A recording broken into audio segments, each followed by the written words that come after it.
Hello and welcome, Glitch Bottle patrons, to another special edition of Inside the Circle. This is a special segment that we have for you, the uncommon patrons, for your incredible support, your erudition, your wisdom, the amazing questions you have for our guests, including David Chaim Smith. And before I introduce Dave, I just wanted to say we are doing something completely unscripted, completely new for the Glitch Bottle podcast, which is when we usually record these segments, we do audio only. And so Dave and I thought, well, hold on a second. What if we were to record video doing this as well? And we also have a special element, I suppose we could say, of this Inside the Circle. So David Chaim Smith, author, esoteric cartographer, somebody who has a new book coming out in 2022 called Black Ether, a contemplative mystic, an amazing guy.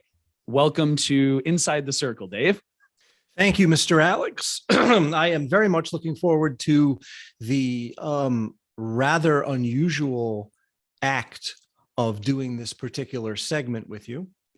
Well, certainly, Dave. And I think we should give the patrons just a little bit of a clue or an indication as to what is exactly going on here. And so we have two elements to this Inside the Circle. We have the element of the excellent patron questions that were sent, the listener questions, which Dave will get into. But we also are going to start things off, Dave, surprisingly, with actually alcohol, and specifically high quality rye and other alcohols. And I think this might beg the question, because I had to go out and get this bottle, Dave, because we were talking about things that match and making sure that we had the same bottle. So right, we got the same stuff, basically. Yeah. We're going to be drinking the same liquor and commenting upon it here and there, and essentially having a drink together. Yes, by having indeed. the same liquor, we are truly having a drink together while we discuss the questions from your listeners. Absolutely. And so I think now would be a good time. And I also should interrupt to mention it is 10:30 in the morning.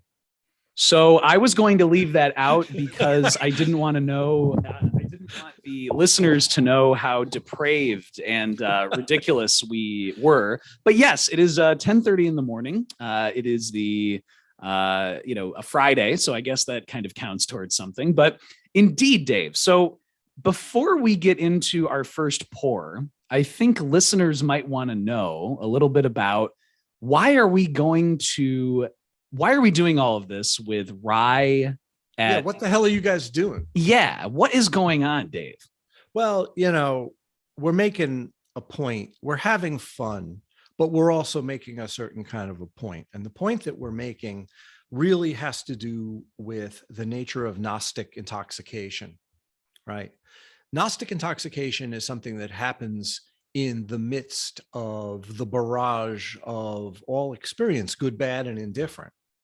And the idea that you could siphon or draw forth the nectar of contemplation from the fabric of experience, regardless of whether you're in the pleasure palace or the concentration camp, ultimately, if you are able to do that, the differences between waking and sleeping, so-called birth and so-called death, so-called sobriety and so-called intoxication of the ordinary kind, these differences shouldn't make any difference whatsoever. They shouldn't restrain or constrict your capacity for your practice, regardless of what the scenario is. So, as a result of this, since the nature of contemplation is joy, very often this kind of a celebratory intoxication becomes the takeoff point or the step-off point into holding your view in the midst of phenomena. So I should say that in the lineage that trained me, and you've been to the Hermitage where I've lived for years, and you've met my compatriots and my teacher even, and you understand. And in that lineage, There are celebratory feasts that involve the consumption of meat and alcohol. No other drugs, just alcohol being the primary one. The reason why alcohol is chosen for this purpose is because it is literally a poison. It is literally a poison that produces the illusion of joy that is temporary. So what a metaphor. It is the prime metaphor for the mind's ups and downs. It destroys you and kills you while it gives you the impression that you're being elevated prior to the descent. So if you could draw from the ordinary experience of intoxication, the extraordinary opportunity of Gnostic intoxication, it is not ordinary intoxication anymore. So Gnostic intoxication is profoundly different from just getting drunk at 10:30 in the morning. Correct. So I think now might be a good time, given this actually very deep and purposeful ingestion of specific toxins, alcohol, or having meat. Obviously, as you mentioned, is another engagement. This might be a good time, Dave, to, before we get into the specific things that you do, how you actually engage with alcohol, perhaps to share a little bit about our first pour and our first bottle here. Now, you had me go out to the store and get Knob Creek Rye, which is showing up totally backwards in the video, but this is a high-end rye. Why do you like this so much? Well, actually, I wanted you to get Angel's Envy finished rye, but they didn't have it. So we just went to see what they had. That is true. That is true. Very true. I mean, I got to be honest with you. I have many favorites and they're all different, and I enjoy the sensation of taste and smell. And, it's not like I am drinking maniacally as a hobby. It's just one of the many enjoyments because it's an extension of the food experience. It's something that I find to be utterly and wholly delicious. But you see, if you fixate on pleasant experience, it's the exact same scenario as fixating on unpleasant experience. So the idea, first of all, you could do the kind of practice that I'm talking about just as easily, repeatedly hitting yourself in the leg with a hammer and not fixating on the physical pain and drawing forth the nectar of Gnostic intoxication. But why do that when you have the choice between unpleasant experience and pleasant experience to draw from? We just simply choose the pleasant one because the unpleasant one is coming and you'll have to do it then and there anyway. So we might as well get our practice with a pleasant one because the unpleasant one is coming. Right. And so this is something where we should mention for the patrons that there is a totally different podcast that Dave and I just got done recording that is specifically about Dave's upcoming book, Black Ether. And that's coming out in 2022. So you can check out all the links below, which will have links to Dave's website for more specific updates. But Dave, this is fascinating. So when you look at your collection of, high-end, let's say, whiskey, bourbon, things like that, from a contemplative mystic point of view, do you look at your arsenal of bottles and say, these are doorways as a contemplative mystic where I use the cultivation of a specific ingestion of a toxin as a way to dissolve habit fields, to dissolve? No, I don't. You don't. I honestly don't. Either you have that mentality with all phenomena or you don't have it at all. Right. Mm-hmm. So no, I don't look at alcohol as a particularly important tool to do that. The same way that I don't look at music as a particularly important tool in and of itself, but I use music much the same way. I listen to a lot of music. So one could say, well, you're just into booze and music. No, I'm into practice, but I get a lot of mileage out of practicing with the sensations of music and sonic creation, and also from food and also from the biological intoxication of cell disruption that occurs with Knob Creek rye. So Yes. let's start to pour our Knob Yes. Creek rye Yes. for the first pour Yes. of the morning. The first pour of the morning, I'm going to knock over the microphone, and so I apologize. But let's see now. We're going to do this. Yes. I'm going to be criticized for my lack of ability to pour, but I will just do a little bit there. Should we do a Knob toast? Creek rye. Yes. Should we do a toast, Dave? Yes. This toast is, I have two elements of the toast. The first is to you. I want to thank you for coming on and for sharing your wisdom and incredible ability to engage with contemplative mysticism. It's helped me personally tremendously. And I've heard from many, many listeners that it has too. So cheers to you and your upcoming book, Black Ether. Thank you, Alex. Thank you, my good friend. And I will also offer a toast derived from the great body of literature known in popular culture as The Simpsons. Gentlemen, to evil. To evil. Cheers. And a big cheers to every Glitch Bottle patron who, your amazing support for the podcast, your questions for David Chaim Smith, which we're about to get into, and for putting up with perhaps some unsteady consciousness coming from my way. Dave will be fine. But Dave, cheers to you. Thank you, Mr. Alex. Okay, now, so Alex, before you drink, yes, give it a nice nose, and you will notice that rye whiskey always has a spiciness to it, with like really kind of poignant cinnamon, fiery little notes. It's a spicy kind of liquor, rye. I love rye. I really am getting that spiciness to it.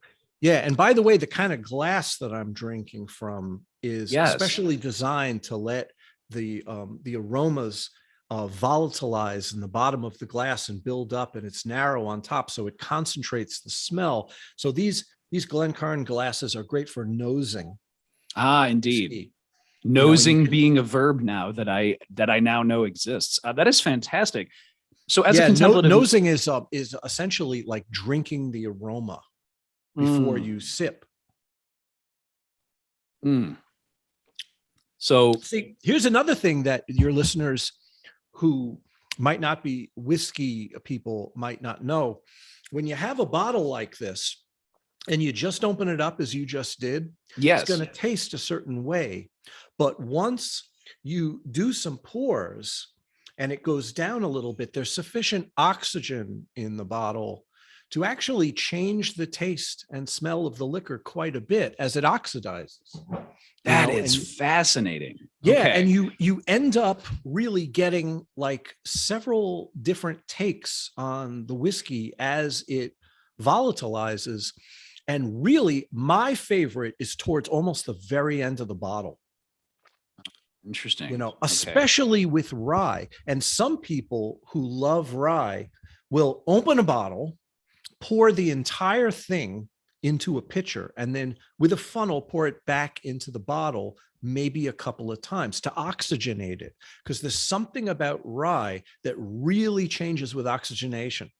That is fascinating. Okay. So given that, we're gonna get into a little bit about the process as you sip as a contemplative mystic. I think, Dave, this might be a good time to bring in some of the listener questions that we have for you. Listener questions. See, now that is the pith of what we are doing here, the listener questions, because this is not just superfluous drinking that is going on here. No, we are not just simply engaging in the excesses of our own desires to show off in front of your audience and indulge in a hedonistic pursuit. We're here to answer listener questions.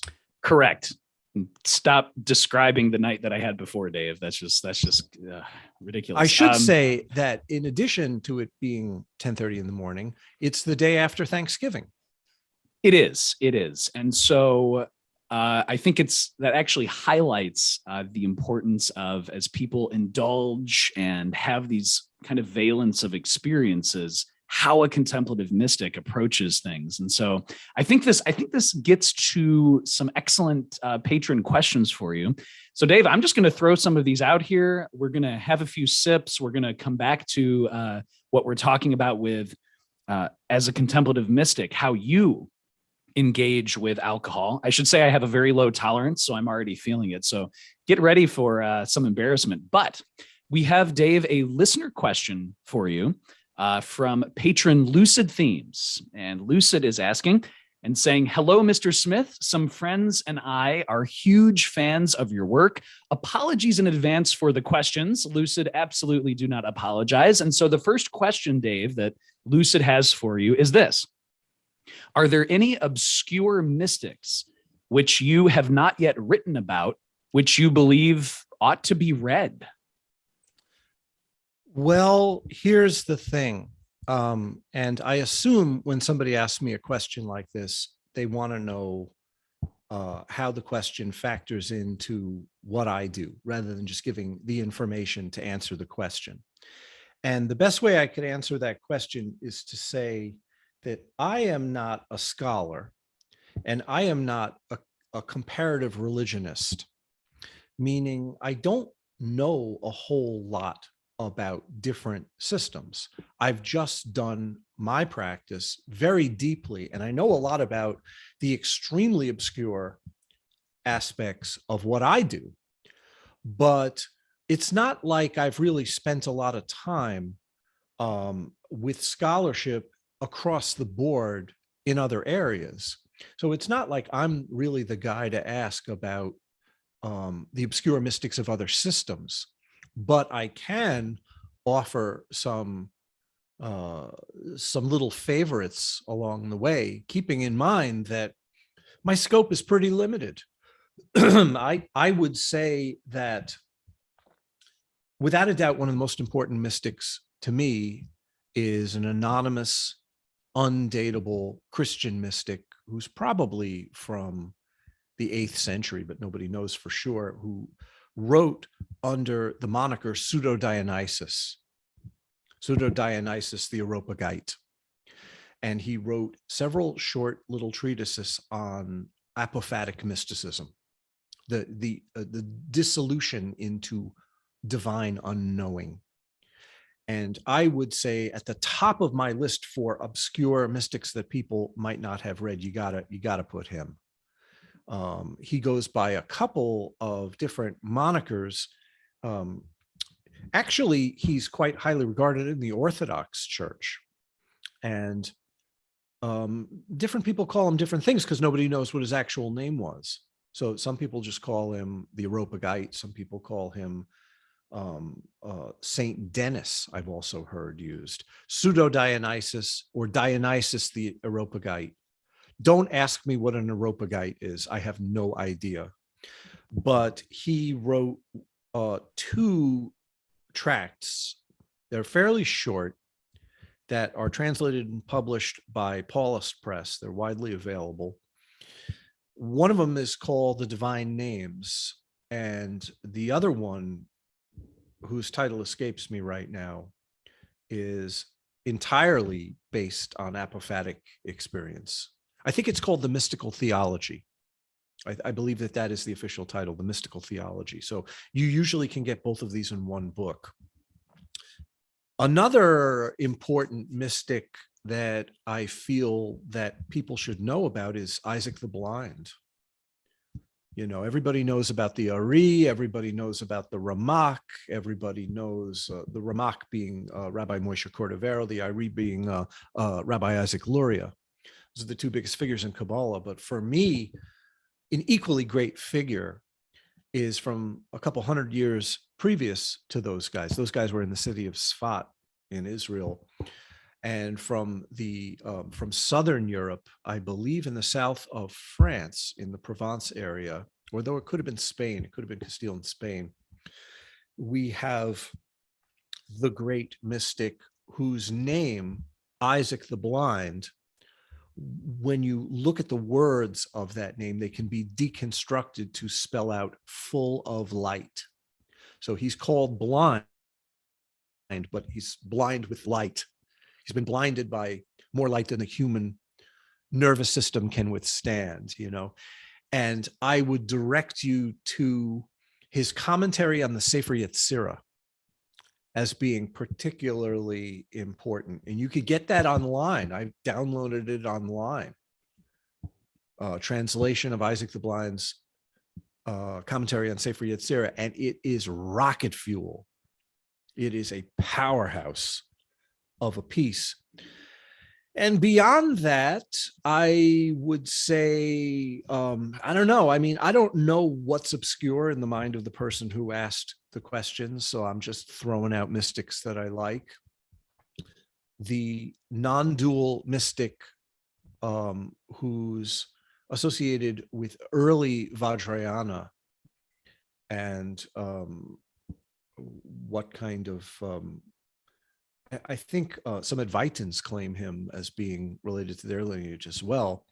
And the name of the mystic is Saraha, Saraha's Dohas, which are songs, are just some of the most profound non-dual.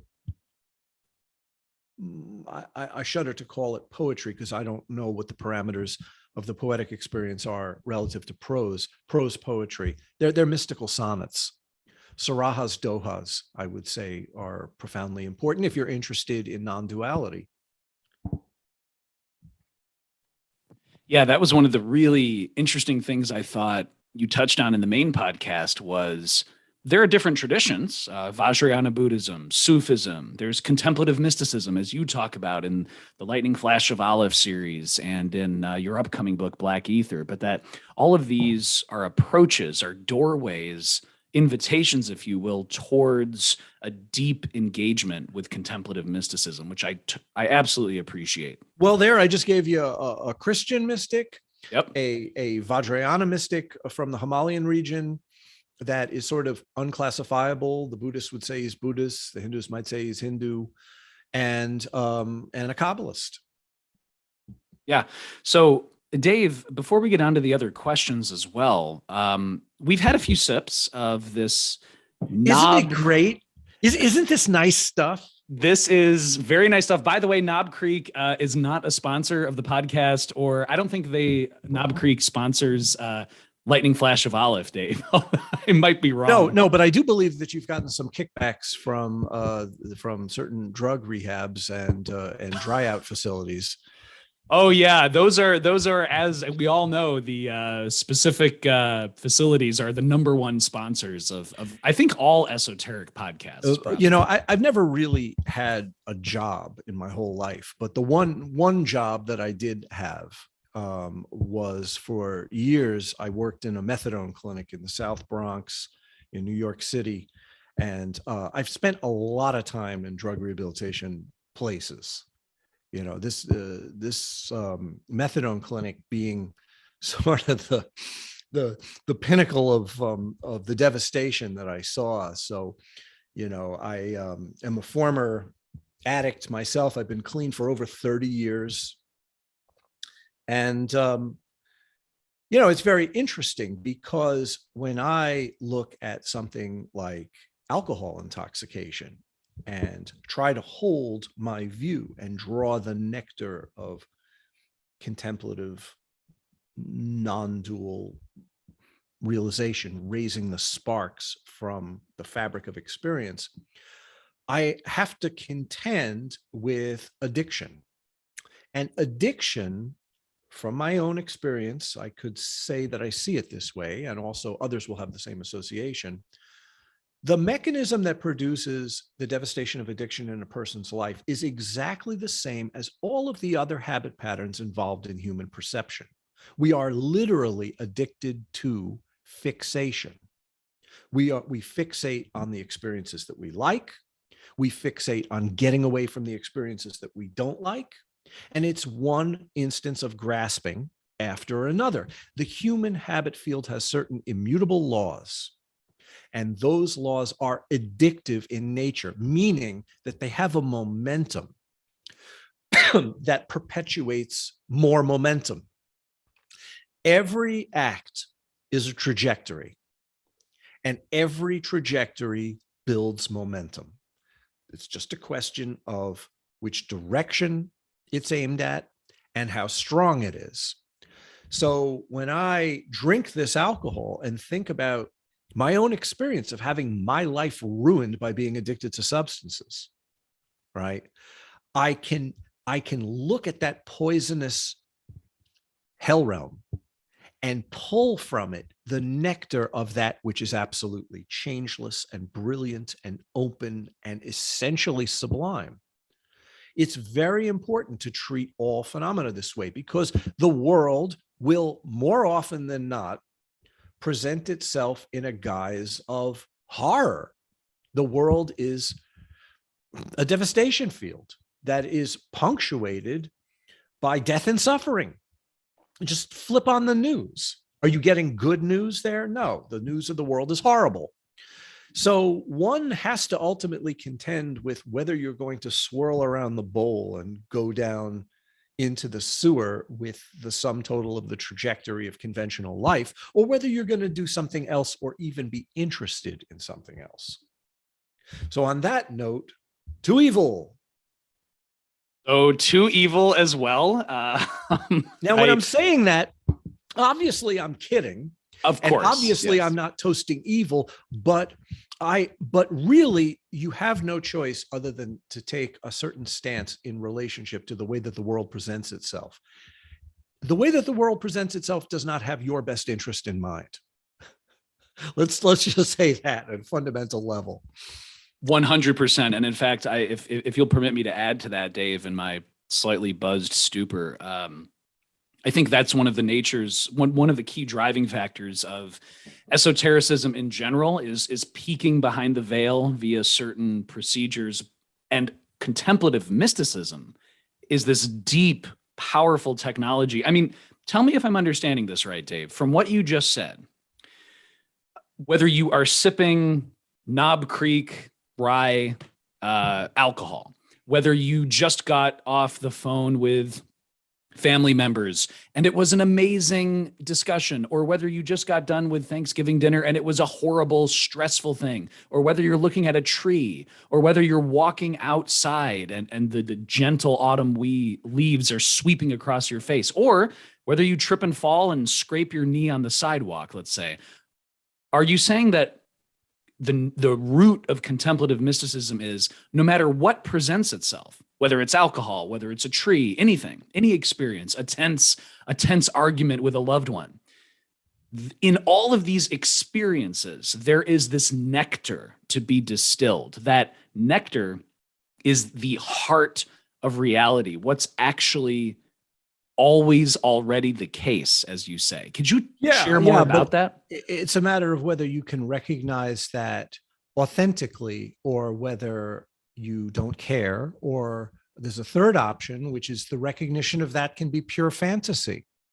See, it's possible to be interested in words such as these and make up a version of mystical nectar that suits you, that is not the authentic, actual mystical experience, but is an invention of your imagination. So there's a tremendous territory here to be explored where one can fool oneself, profoundly fool oneself.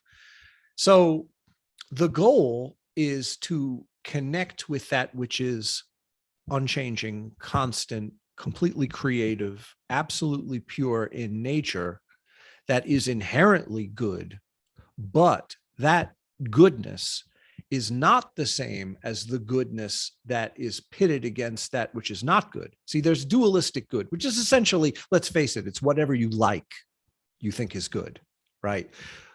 Non-dual goodness is not whatever you like. Non-dual goodness doesn't change or fluctuate or oscillate between like and dislike. So to extract from the pool of the presentation of life force that which is inherently or essentially good, not just merely good in terms of favorable circumstance. The test, the true test, is being able to do that when things suck, when you're in pain, when you're suffering. It's really easy to think that you're doing it when you're having, a wonderful time. But life is going to very quickly provide you with the counter pose to that wonderful time, probably in the same day. And then you get the test of how strong your view actually is. Your view is only as strong as your practice, and you get the universe that you have made for yourself. Rebbe Nachman of Breslov has this great quote where he says, "You are where your thoughts are."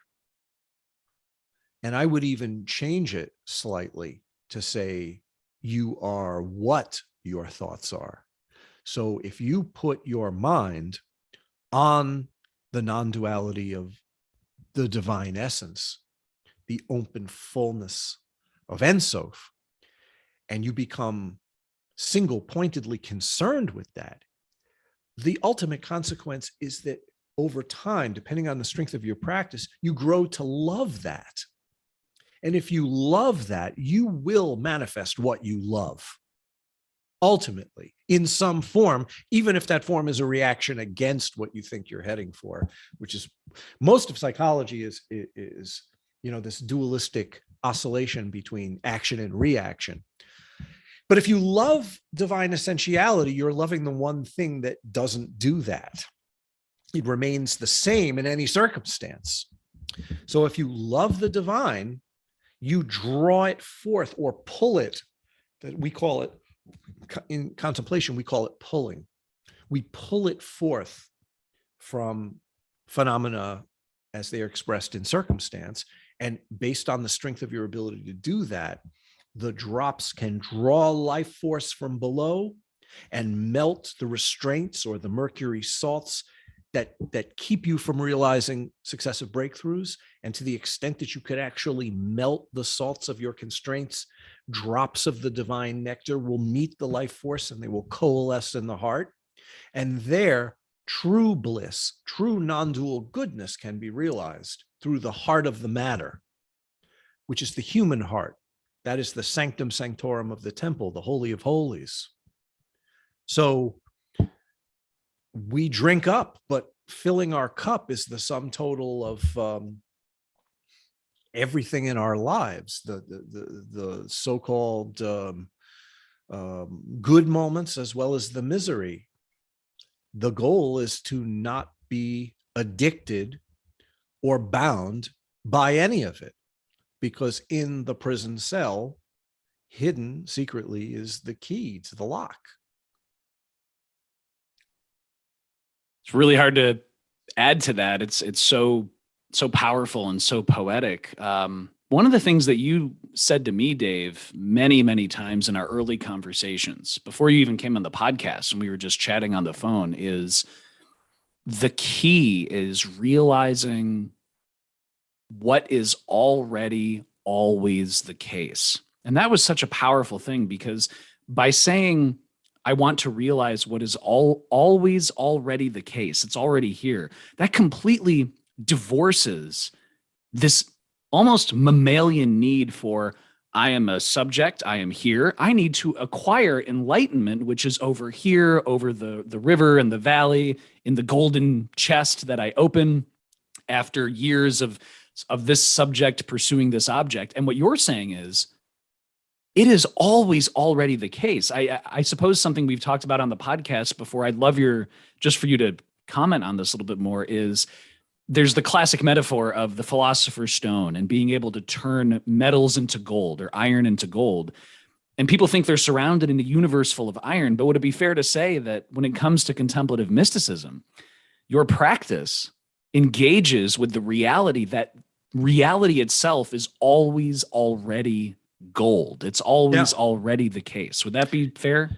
Yeah, you see, the thing with that is, like I said before, the capacity to fool oneself is so great. And the draw of fantasy, if you head into this area, has such capacity to utterly overtake the mind and lead into false areas where mistakes can be made, that I agree with everything that you're saying, but it's not that easy. See, on an intellectual level, we could say that certain things are true from the view that I hold, that all phenomena is Or Ein Sof, is the divine effulgence.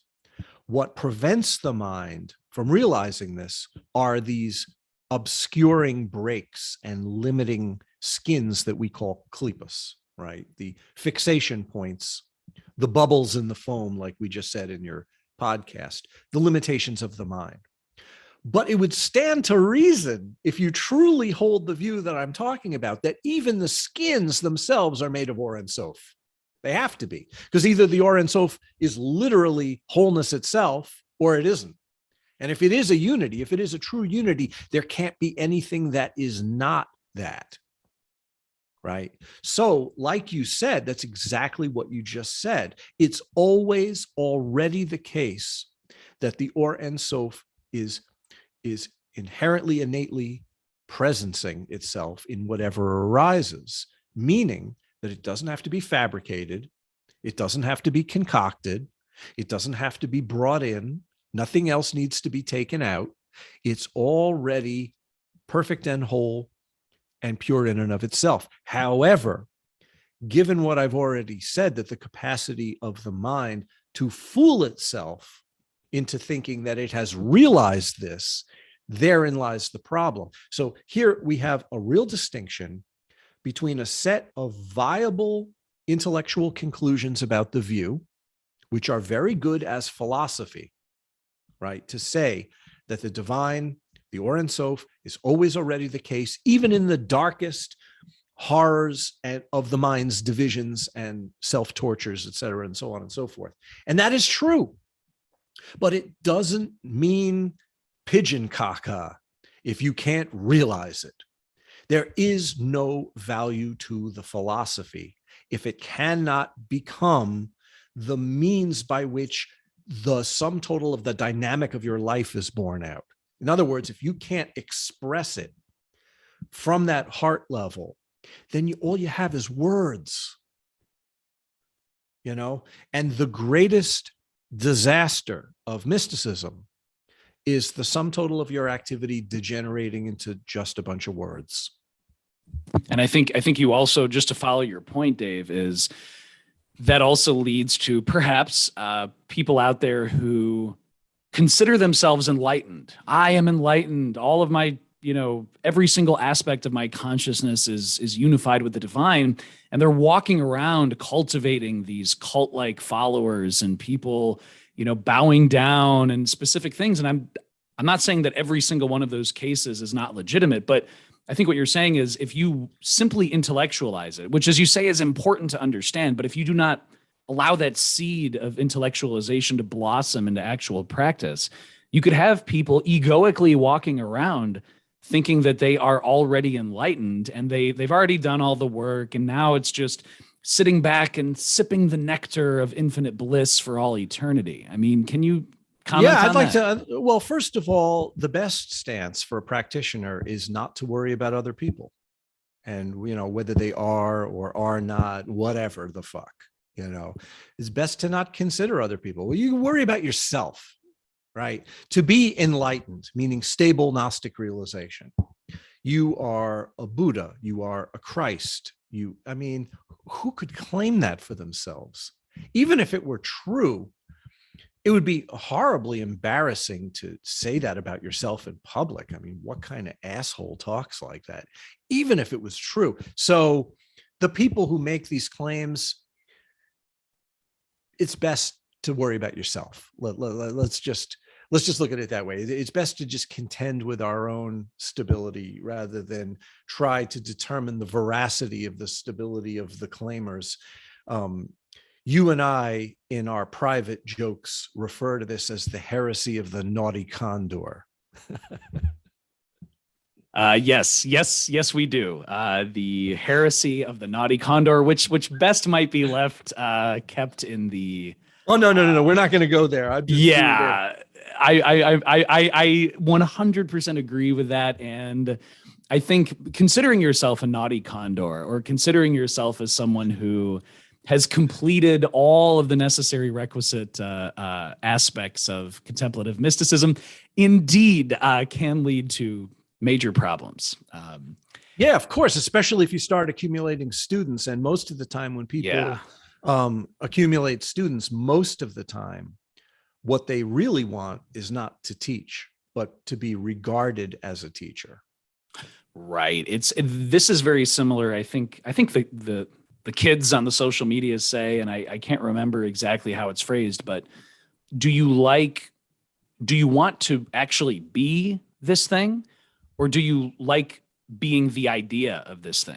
Yeah, exactly. They want to see themselves and have others see them as accruing a certain kind of status and weight, which is just the same kind of power games of ordinary conventional life. I mean, it's most of the strategies of the mind's games operate along the same tiresome, boring rules of mediocrity that separate a person and their territory from the whole of everybody else. And it's just seduction and territoriality most of the time.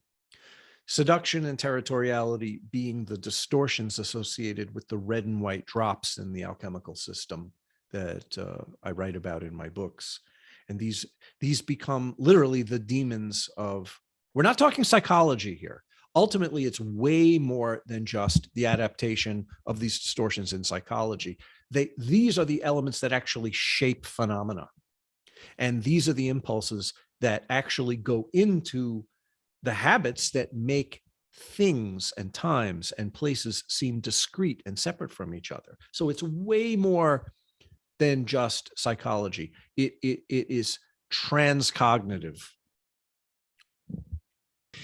That is a fantastic point. And I think we have some listener questions, Dave. Yes, more listener question. And with that listener question, let's maybe pour the bourbon. Oh no, don't do this to me. Don't do this to me. Dave, my head is already buzzing.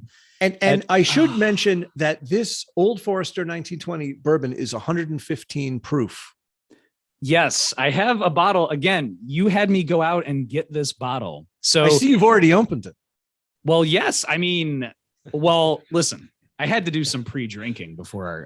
I'm nervous talking to you, Dave, so I had to do that. No, indeed. I wanted to make sure I wasn't fiddling with plastic before the interview. That sounds really strange. So here we go. We're going to pour. Yes. And I'm going to pour right now. I am pouring the Old Forester. The Old Forester. Yes. Tell us about this and tell us about the notes. Okay, well, the Old Forester distillery is one of the few distilleries that operated during Prohibition and produced from a contract, I believe, with the United States government, whiskey as a medicinal agent. There were distilleries that stayed in operation during Prohibition that operated under the guise of being some kind of medicine. And I believe Old Forester was one of them. And the formulas, they've been around so long that what they've released are the formulas corresponding to what the whiskey was in these different eras. And this one is Old Forester 1920 Prohibition style. Yes, Prohibition style. Supposedly this is the whiskey that was made during Prohibition that people were getting for whatever reason. And it is full of flavor, and it is not for the faint of heart either. So what are the floral notes, the bouquet, so to speak, and then what are the physical notes that we should be expecting? It's not spicy like the rye. I do think that there's some rye in the mash bill. I think that there's some rye in the mash. But what I get from it is a sort of like combination of molasses and caramel with almost like an acetone. Wow. I'm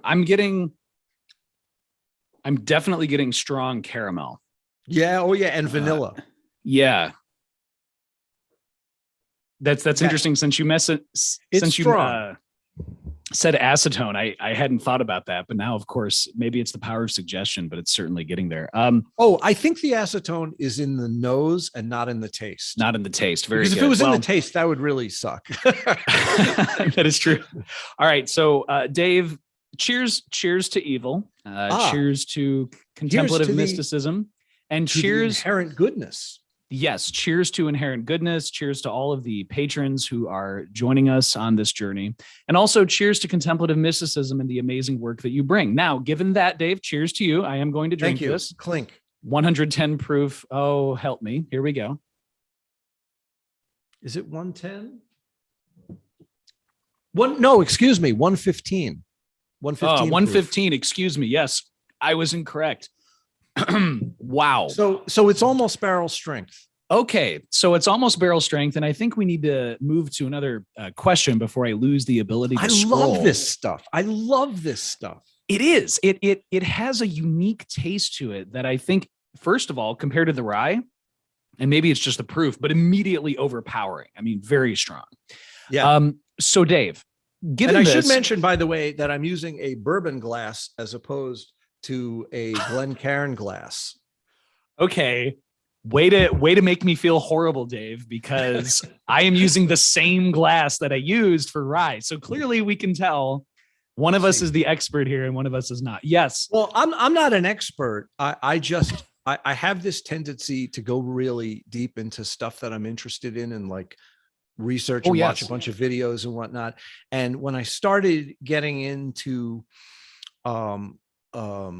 distillation processes, like not only drinking the whiskey and appreciating it, but like the alchemical aspect of the copper stills and how they're boiled and how the distillate is trapped and how it's condensed and what the process is. It's totally alchemical.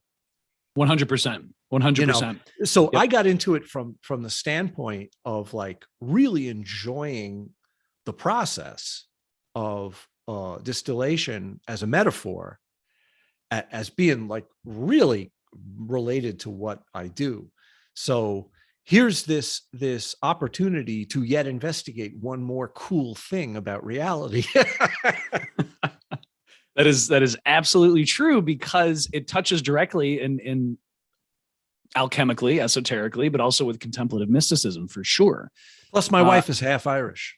Oh, well then to me, that's, what other permission do you need for something like that? Yeah, she's Irish and Sicilian. So speaking of this, Dave, we have many listener questions for you. So okay, let her rip. Before I lose the ability to scroll, we're going to get through these, which is we have a few listener questions for you as well from Tasteful339, aka Nikolaj Stadnik. And Nikolaj is saying, howdy, David Chaim Smith. Howdy. Infinite blessings to you and your wife for the lightning flash of Olive series and the punctual manner in which the books are delivered. As a fan of your work, Nikolaj says, I'd like to ask you a personal question unrelated to contemplative mysticism. Dave, Nikolaj is asking, if you were a sea creature, what sea life form would you be and why? Well, I think that the sea itself is alive. I'd much rather be the water than one of the creatures that are subsets of it. That is fascinating. Why is that? Why would a contemplative mystic want to be, of all the things in the ocean, want to be the water itself as opposed to a specific creature? Because the creatures are just protoplasmic formations on a biological cellular level of the breakdown of their subsets of the water. And I'm into the ground, so I'd go for the ground in that metaphor. I mean, the ocean life is a metaphor, as all life is, all life, all the display of appearance is symbol. Either you view reality as an interplay of living symbols or you don't. And when presented with such a potent metaphor where the ground is palpable, like in the ocean scenario, you see all these life forms and the ground is actually given a substantial designate. It's the water. So that's what I'm interested in, the water. And then you could go to the subset of the currents and the depth and the organisms that live and the exchange of the water throughout the cells and processes of the biological life forms that are born and die and sink and rot and come up and eat each other and shit each other out, just like our thoughts, which are self-consuming, self-perpetuating continuum. Okay, so now I am never going to get the metaphor, the analogy that our thoughts are these kind of regurgitated, almost sea-like, have these sea-like kinetics to them. That is absolutely wonderful, and what a beautiful answer with from someone who has years of experience with this. So, Dave, let me ask you this: we definitely have some more questions from Lucid, and what just happened? I, What did you being do? somewhat intoxicated, spilled some liquor. You know, Dave, I just call that life with me. I just call that every day. So at least you do this. Does the microphone sound okay? The microphone sounds great. This is one of the benefits. I did spill some bourbon into the microphone. Your microphone sounds Yes. absolutely fantastic. Right. Well, we know from the history of country music that spilling liquor into a microphone is okay. Because I believe George Jones did it many times. You know what? Again, what other permission do you need than to do that? By the way, the spilling is going to be coming from my end very soon, as this 115 proof Old Forester 1920 Prohibition style alcohol will be consumed. So, Dave, let me ask you this. Here's some other listener questions for you, because we have some more from Lucid. Okay. We have some more from Nicolaj, but here's a listener. I would very much like to answer them. Absolutely. But I should mention, I'm going to assert that I'm switching back and forth between the bourbon and the rye, because I find the rye so delightful that I can't put it down. That spiciness, that piquant, brilliant, sparkling quality of rye liquor. One cannot just turn one's back on such a thing. You know, I certainly noticed it with this rye. I noticed it with spicier whiskeys like Talisker, for example, which is made on the Isle of Skye in Scotland, that there is this scintillatingly peppery quality about it that I think is just gorgeous and lovely. Now, Talisker has peat content, right? I believe so. Yes. Yeah. Talisker does. It is absolutely, to me, it's the quintessential whiskey for winter. Like if it's a dark, cold night and you're looking for a peppery, spicy thing to keep you warm, Talisker, absolutely. Incidentally, I remember, and you can tell this is where I'm absolutely buzzed, because I usually would never share things like this, but I remember being on the Isle of Skye in 2006 in Scotland. And there is a bed and breakfast, I believe, or a place that travelers can stay on the Isle of Skye called Saucy Mary's. Saucy Mary. Yes. From the 14th century. Yes. And so people can Google this. There is a place, or maybe they've stayed there, called Saucy Mary's. And I just remember being on the Isle of Skye, and you would see these, tours that were set up for Talisker and for the amazing whiskey. You could tour the actual Talisker place as well, which was great. Yeah, you got the Bourbon Trail in Kentucky, which is, a similar kind of whiskey tourism. Absolutely. The difference is that here in America, we're more concerned with yelling and being fat and shooting guns.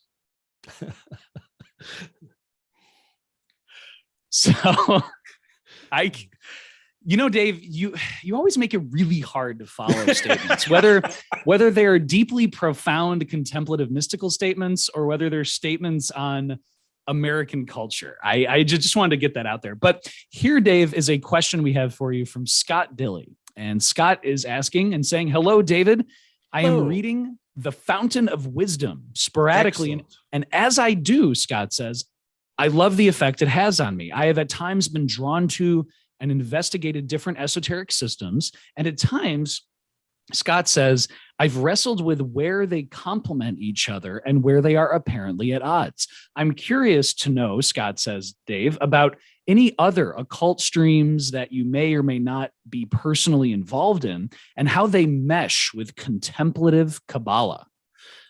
Well, part of what Kabbalistic texts do is provide paradoxes and contradictions along with things that make conventional sense in the narrative, So when he says that I forgot the logic he just used when he said that certain things complement each other and certain things conflict each other. I think those are the words he used. What he's talking about is the way that the symbol set works. The symbol set doesn't agree with itself consistently. It fights itself. It'll say one thing in a certain way here and say it in a slightly different way somewhere else, and the two don't match up with each other. See, one thing that Western occultists demand in a general sense is this streamlined conformity of correspondences. Why? That's a conventional precept. One thing that a lot of mystical texts do on purpose, it's not an accident, this is on purpose, is it will set correspondences into a scenario where there is some degree of conflict, because it's in the resolution of the conflict that you get to the pith of the symbols very often, right? If it all agreed streamline with itself in a coherent way, what would you have other than conventional mental orientation and logic? 100%. This is something that's I've discussed with various guests on the podcast as well, which is sometimes people get trapped in these mental, as William Blake says, mind-forged manacles, where they go, right, here is 777. Here's some kind of correspondence table. Everything I experience has to fit into one of these correspondence tables. But then this begs the question, well, wait a second. Have you read a book, or have you actually done it? Have you actually engaged with whatever practice you're talking about? And so for you, Dave, it sounds like you're saying, hey, before you try and fit things into a neat little box, experience it for yourself. Don't rely on these pre-packaged correspondences.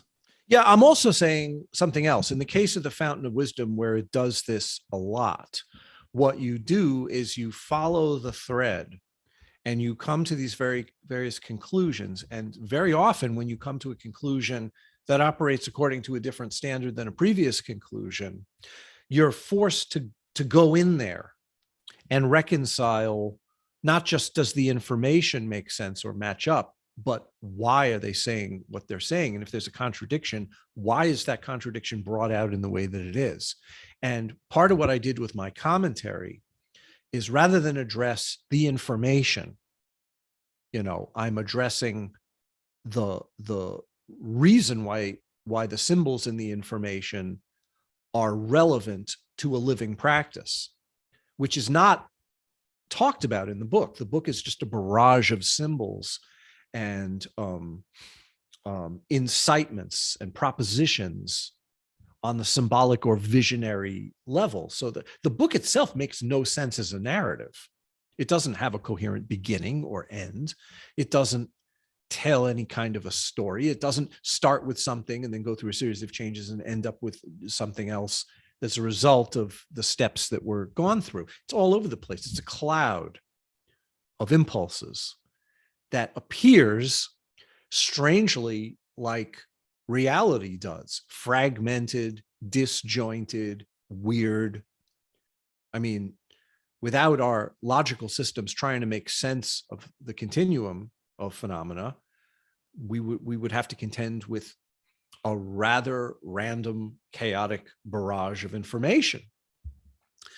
And one thing that happens, for example, with various psychedelic drugs is they affect certain parts of the cognitive processing system that force you to contend with that mosaic nature of impulses in reality. And then once people start to see it in that way, the first reaction is they're extremely surprised, but they know on some fundamental level that it's always been this chaotic morass of impulses and this crazy fallen jigsaw puzzle, hall of mirrors, funhouse distortion that doesn't add up or check out.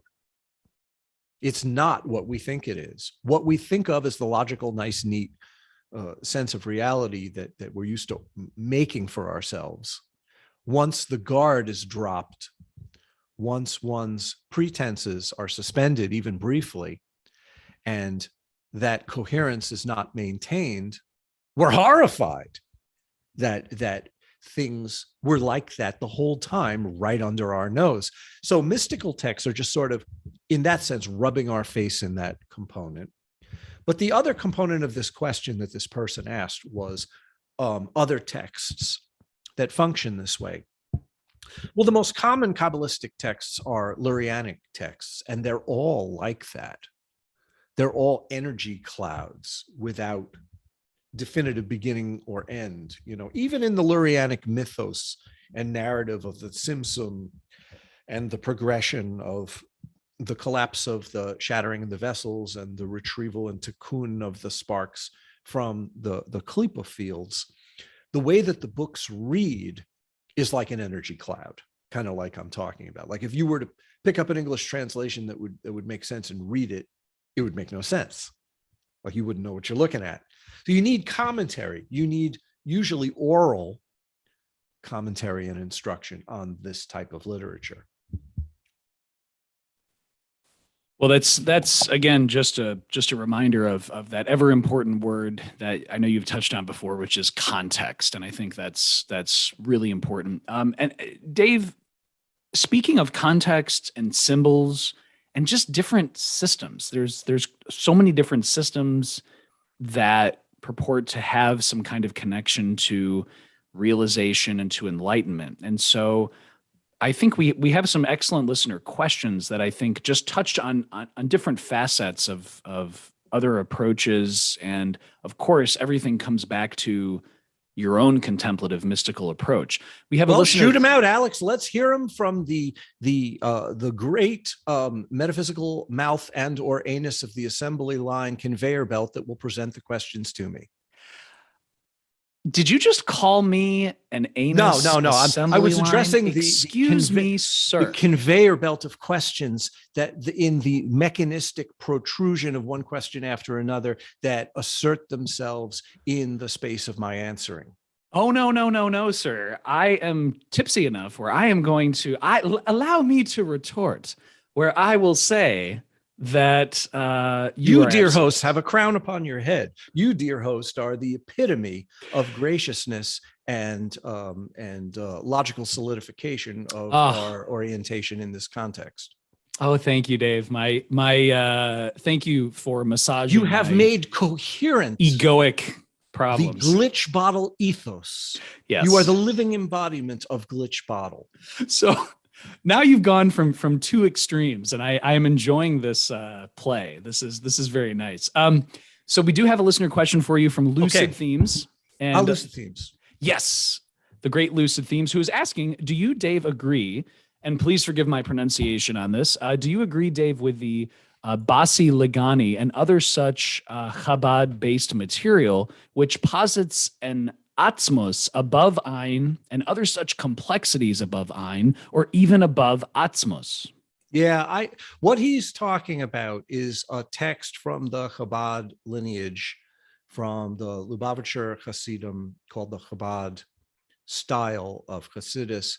And what they do is interesting. They're sort of filling in the gap between the mainstream Hasidic world and the yeshiva world. So they, as Hasidim, are what characterizes Hasidim in general is a certain approach to devotion over intellectual understanding and devotional surrender as the means to divine service. Whereas in the yeshiva world, it's the opposite. It's intellectual understanding first, leading the way. And what Chabad does is it creates this interesting balance between intellectual understanding with divine surrender interchangeably in oscillating patterns. And the text that he's referring to is a text about essence, about the essence of Or Ein Sof. And Or Ein Sof is handled as a paradox in that text. So rather than saying, do I agree with the essence above even the conception of the divine that is commonly discussed in Kabbalah, I would say yes and no. I would say, yes, I agree with it, the way that it's, because I have passing familiarity with that text. And I would say, yes, I agree with many of the points that are made about divine essentiality, but no in the way that it's implemented. Because the way that it's implemented involves the necessity of the Hishtalshelus and following the mitzvahs and essentially Orthodox Judaism. So Can you say that they believe in divine essence as the continuous fabric of all phenomena? Yes, they do believe that, and I agree and support that belief and join with that belief. But then what do they do about it in terms of practice? Well, if they're Orthodox Jews, that's where I get off the train, because I don't participate in the Jewish religion, and certainly not in its aspect of orthodoxy, because in order to agree with the view of Orthodox Judaism, you essentially have to reconcile a first cause of a creator that created the universe and the act of creation as a discrete phenomena that instituted the Tzimtzum and the creation process. And I don't believe in that. I don't think anything ever created anything else. I don't think that there is a creator. I don't think that there is a creation. And I don't think that there was a creation process. And certainly there isn't one that began time and space discretely as a cause for a result. That result being creation, the activity being creativity itself. So you have creator, creativity, and creation. If you don't have that first cause, you don't have theism. And this is what subject we're talking about is part of a theistic system. And I hold a non-theistic view. So I agree with that text in spirit, but not in practice. Right. And to that point, Dave, I know that there might be some people watching who when they first get into esotericism and the Kabbalistic tree of life, there is Keter, the crown at the top that has an emanation that becomes Chokmah and then Binah. And there's this The emanation starts way before Keter, though. See, what he's referring to is the aspects of emanation that precede Keter. Yes. But what you're saying, though, in response to the question is, while traditional Jewish mysticism, if it would be fair to say that, might approach it with this emanationist perspective, your contemplative mystical practice is radically non-emanationist. Right. And I think that ultimately even texts such as the one that was cited by the questioner, as radical as they may be, still bear the vestiges of emanationism quite strongly. Very good. So Lucid Themes, who always asks fantastic questions, actually has another one for you that flows from this, Dave, which is this. Lucid is asking you, Dave, what is the Akudim world practically? And again, forgive my pronunciation. What is the Akudim world practically? And do you use it in any meditation? And what is your use, if any, of the 7 earths? Okay, let's forget about the 7 earths and address the first part of the question, which I find far more interesting. Again, he's asking about the aspects of emanationism that precede Keter, that go before Keter. They are primordial in the sense that they're prior considerations to the formation of what we call the Tzimtzum, in the sense that the worlds and souls of phenomena can be presented interactively. And there's 3 of them that he cited. Well, I don't know if he cited them, but there's 3 of them anyway. There's the Akudim, the Nekudim, and the Berudim. Now, generally, these are asserted in a discussion of what's called the shattering of the vessels. And the mythos in Lurianic Kabbalah. Now, this is Lurianic Kabbalah. This doesn't exist in earlier schools. This is derived from the Zohar and constitutes the main portion of how Kabbalah is practiced today, since the period of Isaac Luria basing his body of mythological symbols on the Zohar text, which purports to be of ancient derivation from Shimon Bar Yochai in the 2nd century, although scholars will disagree and say that it's Moshe de Leon in the 13th century. That's another point. So we have 3 proto-cosmic divisions that purport that universes were attempted to be created, were unsustainable, and they shattered. Prior worlds were made and disassembled, very often explosively in the description, so that the pieces of those prior dysfunctional universes could become the hidden sparks within the shells of our worlds, of our Hishtalshelus. This is a mythos that was symbolically presented to explain certain aspects of a paradox. How could the infinite be disguised in the presentation of the finite? So in our paradox, which is our current situation, where everything is infinite, it appears as though it's finite and temporary. It's boundless and undifferentiated, but it appears in differentiated form. It's continuous, but it appears to be discontinuous. Moments in time, locations in space, so on and so forth.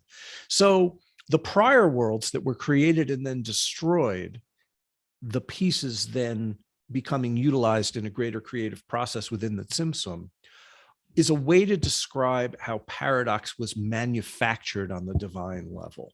It's a metaphor, but the problem is that Kabbalists for centuries have taken this mythology literally as a sort of a proto-Big Bang.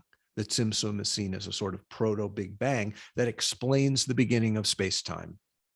So you have Kabbalists who are completely conventional minded today with a physics background and saying, oh, the Kabbalists just understood the nature of quantum physics and no.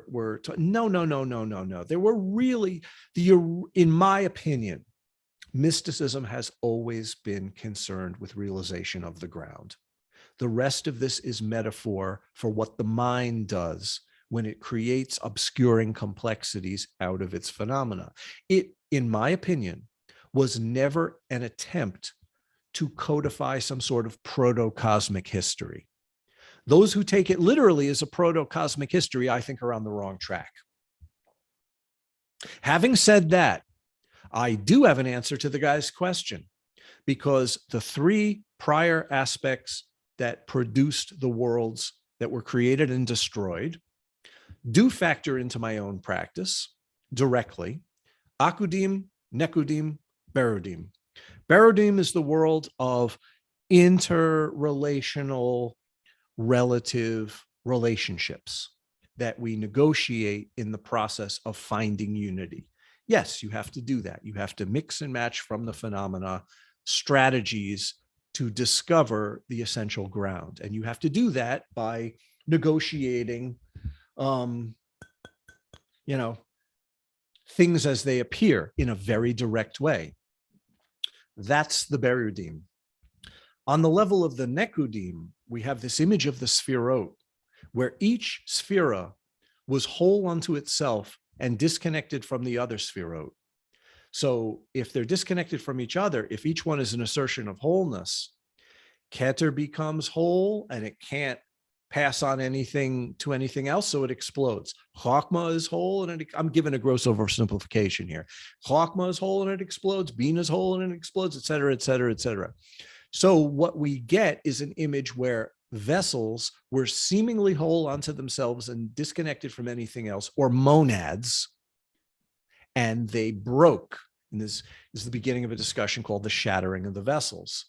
The shattering of the vessels is a metaphor for the mind's ability to focus on pieces of the divine, pieces of wholeness, as if they were really separate from each other. It's the essence of reification and division. So there's this paradox in the Tzimtzum, where the beginning of creation is like very simple. A point contracted out to the sides, those sides being infinity itself, and everything was removed from the circle from that point out to the sides, creating a vacated space. That's the first removal of light. Then light was reintroduced in steps and stages. But somewhere along that process, prior to that action, were these worlds that were created and destroyed. So the Tzimtzum that we know about is just the interrelational parts that come at us in the Hishtalshelus, in a ladder. Let's cut to the chase here. I don't believe that any of this stuff ever happened. The Tzimtzum never happened. The prior worlds never happened. This proto-cosmic history is a metaphor. Hello. And it's a metaphor for what? It's a metaphor for the mind discovering that It begins with its own phenomena that seems relative, and then has to contend with the fact that these so-called pieces that seem separate from with each other are in essence expressions of wholeness. So how can you have that? How can you have pieces of wholeness that are still pieces? If they're whole, they're not pieces. Thus a paradox. So we have to conclude that there is a natural shattering of the vessels that takes place within the mind when we approach moments in time and locations in space and the separation of ideas and meanings and miss the central unicity inherent in all of them. This is the difference between what is contained within the Tzimtzum circle and what is uncontainable beyond it that we call Ein Sof. Ultimately, if there's a division between the worlds and souls within the Tzimtzum circle and that which surrounds them, if there's a difference between them, in essence, you have duality. And if you have duality, you realize nothing of the nature of phenomena. So this is the prime paradox that shatters in the mind and produces the nekudim, the sparks, literally is what he was talking about. And we contend with those sparks through the klipas of appearances. Now, the top one that he asked about, the akudim, is a realm of undifferentiated pure light. And I don't even feel that Kabbalah necessarily addresses the clear light far enough. A lot of that is oral tradition, because it's possible to create a monad of clear light, to reify the clear light as both awareness equalizing with appearance. Appearance is what is known. Awareness is what knows. They are the same light, but appear differently. That's the paradox. When you realize that commonality, you have an understanding of a luminous nothingness, a light that is clear, clear light. That's the Or Ein Sof. But there's many levels of realization of Or Ein Sof. And the most accessible, or the first one that one encounters, is as a monad, as a continuum, that it still bears subtle reification. What happens in the apophatic aspect of practice is that one falls through the luminosity of one's own awareness into nothingness. This is literally what the black ether provides at the skin of each klipa. And in that fall to openness, nothingness, the reification of the light is deconstructed, but it doesn't stop the light from shining. So then we have, as a result of this, if one were to go this far, a post-apophatic understanding of luminosity, where light is essentially reborn from itself, coming from nowhere, going to nowhere, without being anything, with no one to see it. And if one goes this far, we have the stability of gnosis being cultivated. So yes, I would say that in the akudim aspect of his question, we have the opportunity for apophatic realization, but it involves a process that Kabbalah doesn't tend to address. Yeah, that is. Are you okay? I'm okay. You know, I have to say my microphone has slid off my recording desk here at least 3 times. So please, for all the listeners out there.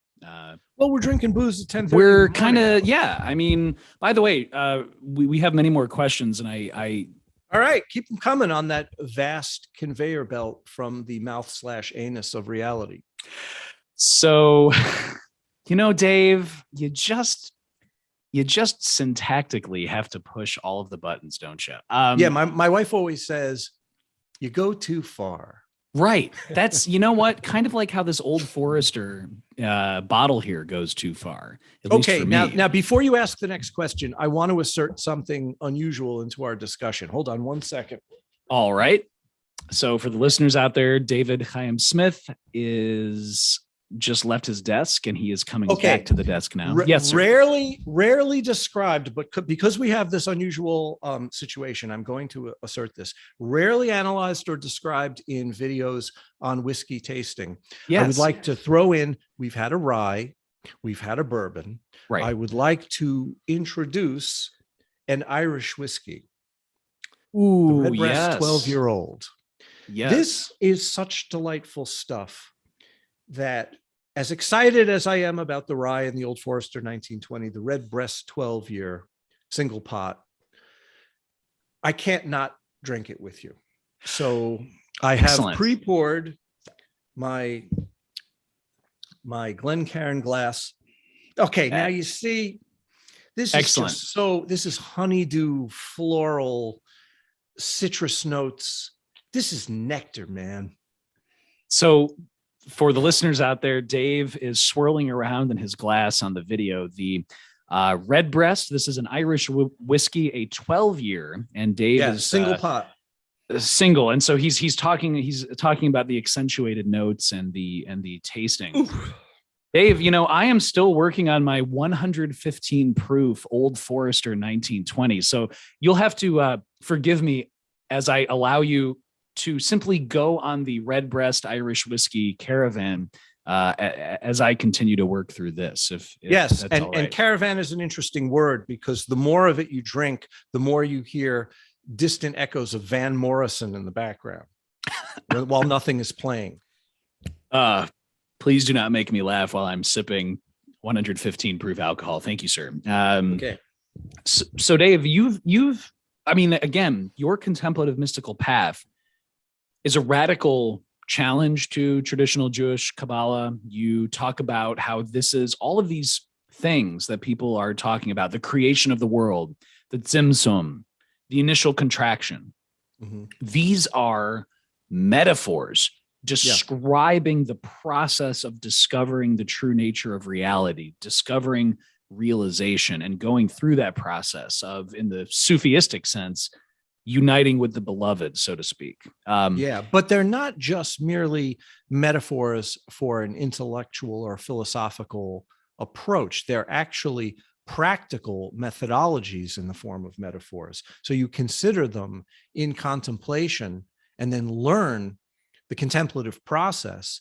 And what happens is that the consideration of the metaphors involves the wholeness of your being, not just your intellect, right? So what happens when you follow these systems very deeply is that the sum total of your inner life, of your outer life, the dynamic assertion of life force itself, it is all invested into these metaphors, and it becomes a single expression of that consideration. Very, very different than a philosophy. So we've been discussing to that point about the conceptualization and having these practical ways to engage in contemplative mysticism. And you've been talking about celestial spheres and initial contractions. Why don't you and I, Dave, as I raise a glass to you, why don't you and I descend to hell right now? Cheers. Yes. As we discuss another question from Lucid Themes, who is asking, do you have any fundamental disagreement with Boehme or Boehm? Please forgive my pronunciation. Jacob Boehm. Jacob Boehm, thank you. Do you have any fundamental disagreement with Boehm, such as Boehm's conception of hell? Is there anything you can talk to us about the idea of that and just the idea of hell? My only fundamental disagreement with Jacob Boehm is that dude owes me $5 from the 15th century. No, I don't have any essential disagreements with Boehm. I don't know his system well enough to, I have only passing familiarity with his system. I am very familiar with the diagrams associated with his system, particularly the diagrams that were constructed by Dionysius Freiherr in the 17th century. But Freiherr inserted a lot of his own ideas into those diagrams. I don't think that they accurately portray I don't think you could learn Boehm's system from those diagrams. I think what you get are pieces of his insights, Freiherr's insights, other things in addition to Boehm's. So pure Boehm's conception of hell, I don't know. I can talk about hell in the general sense, what it means to me, but I don't know enough about that system to comment on it. Well, talk about hell a little bit, because I believe there's a wonderful painting, European Renaissance painting, I believe, where there's the garden of pleasures and delights, and hell, and Hieronymus Bosch. Bosch, of course, yes. Yeah. And so these Boschian, if you look at the gigantic Bosch, very detailed Bosch painting of paradise and judgment and heaven and hell, there are literally images on this painting of demons hatching from literally shells of hell. Yeah, those are the Klippas. And I was just about to say, in your new book coming out, you talk about the Klippas, the actual shells. So can you talk about how, from a conceptual perspective, if I'm approaching things, as I often do, from a very subject-object kind of flawed perspective, and I look at this shell in this Bosch painting, and I go, those shells are jagged and sharp and demons with fangs and pain and hell and damnation. But that's me. You're a contemplative mystic. So when you look at these jagged, sharp shells of hell, these hellish Shellian shell hells, what does that mean? How do you approach that? Okay. In conventional perception, we have a superficial vision thrust upon us and supported by us because of our habits. And in this superficial vision, any instance of reality becomes a thing, becomes itself separate from everything else. It seems divided and reified into itself to take it away from the openness of the continuum, the exact opposite of what the contemplative direction wants to do. So if you become trapped in thingness, the discrete nature of individual substances, moments in time, locations in space, individual ideas, thoughts and emotions, or even the conception of beingness as I am, right? Attributed to either the divine or yourself, or both at the same time, does not matter. If you become trapped in these shells, you are in hell. Because the only way to negotiate your situation is by grasping at the limiting surface of that assertion as a self-defining mechanism. The only way to know a reality when trapped in the shell of a reality is a surveying of the shell itself. So if all you know about reality is determined by its shell, you are trapped. There's no openness. There's no understanding of infinity or expansiveness. All you know is the finiteness of your situation. That is the only definition of hell, because it is a de facto distortion of the truth. That is incredibly powerful, and I think a reminder of what it means to apprehend reality and phenomena and the deeper layers, not even layers, just simply how it's all reality. I think that's incredibly powerful. Well, if we hold to the ground, then to say the word reality is the same as saying open luminosity, right? If we hold to the ground, if we hold to a mystical point of view, then any assertion of reality in any of its infinite forms presents the same pure open possibility that luminesces itself, radiates its own possibilizing capacity in its clarity or in its opacity. If we see it in its opacity, we say, we are being tricked. We are being deluded into thinking that this so-called object, which exists as a thing at a place, at a time, having specific definitions conceptually, having certain ontological status and epistemological reactions derived from it, that it is itself and nothing else. That mistake is in and of itself a choice of opting for finiteness over infinity, and that's hell. That is literally what was happening in each rung of the ladder of Dante's Inferno.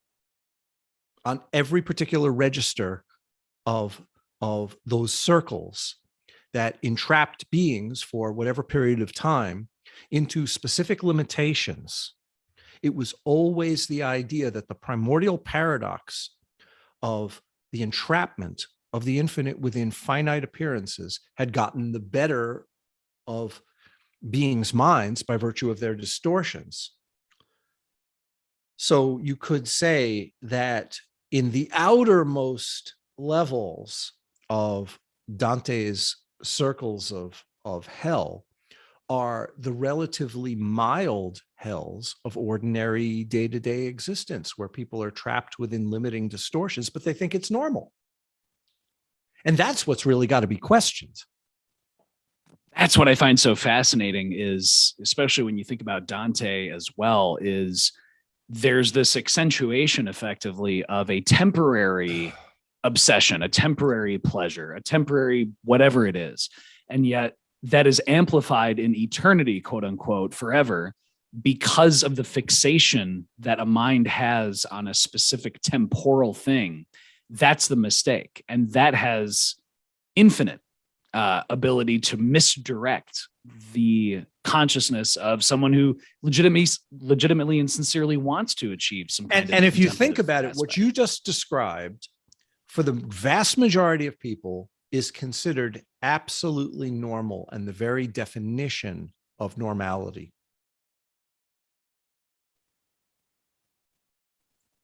Sorry, I was swallowing the definition of Old Forester 1920.